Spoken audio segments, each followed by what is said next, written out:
আজ শ্যামা পূজা। বাড়িতে অনেক কাজের তোড়জোড় চলছে।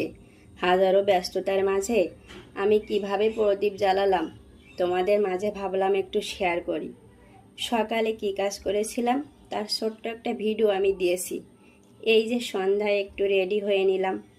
আচ্ছা, তোমরা কি একটা জিনিস খেয়াল করেছো?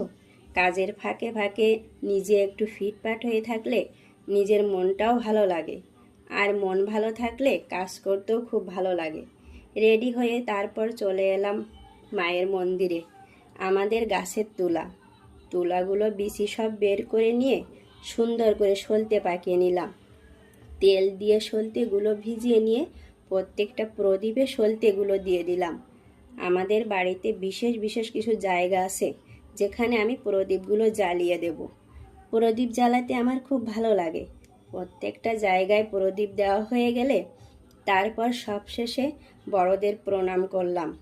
তারপর মায়ের কাছে প্রার্থনা করলাম, মা সবার মঙ্গল করুক, আমাদের চলার পথ প্রত্যেকের সুন্দর হোক।